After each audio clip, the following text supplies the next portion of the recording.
start with a hard-hitting speech by Joe Biden, the US president-elect. He's accused the Pentagon of acting irresponsibly, saying they're failing to cooperate with his transition team, who, of course, are due to take over on January the 20th. He said the political leadership of the Defense Department were being obstructive and that his team wasn't getting information on key areas of national security.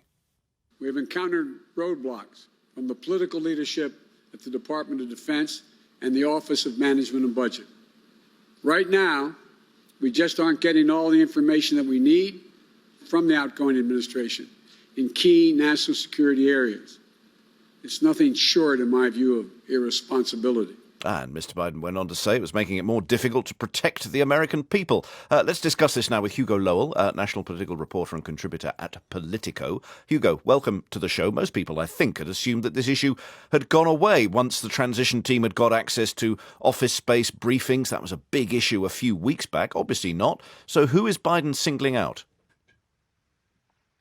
So this is really now becoming a pattern of obstruction, I think, from the Trump administration. And as the president-elect said earlier today, the Department of Defense, which in many ways is the most troubling of all, since the political maneuvering here could have real far-reaching consequences for national security. But the DoD in particular has been a real thorn in the side of the transition team. They've halted meetings previously. They've claimed that previous meetings that were cancelled were by mutual agreement. This turned out to be not the case. The Department of Defense later walked back these claims and went ahead with the meeting. So it has been very tumultuous for the national security review teams. And what is Biden saying that his teams are feeling the lack of? I mean, classified analysis? How serious is this? Because don't they know most of this stuff anyway?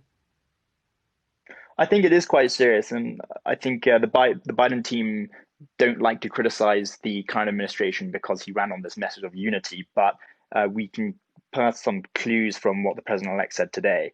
First of all, that he can't get a picture of the military's operations around the world, which is significant because this Trump administration wants troop drawdowns in various theaters.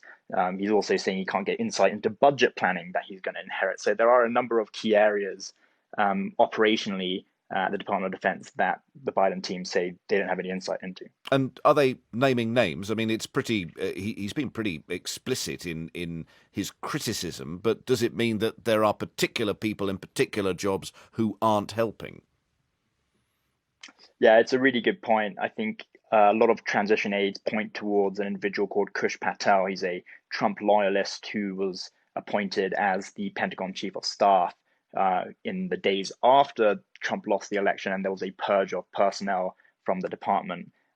He's the same Kush Patel that worked to discredit the Russia probe into election interference in 2016 as an aide to Devin Nunes, who was then the House Intelligence Committee chairman. It's the same Kush Patel who was suspected of running a shadow foreign policy operation with the president and with regard to Ukraine, something that came up during the impeachment inquiry. So he's really not the ideal candidate, I think, for the Biden transition. I mean, as you say, Biden's whole idea was heal the wounds, don't actually point the finger. He's been driven to do this. Is this a sign of a political shift? Because in the background, we're also seeing, aren't we, a Trump veto of a defense bill, a spending bill, overridden. And in order for that to be overridden by Congress, it needs Republicans in Senate to vote against him, which they haven't done. So why did that happen?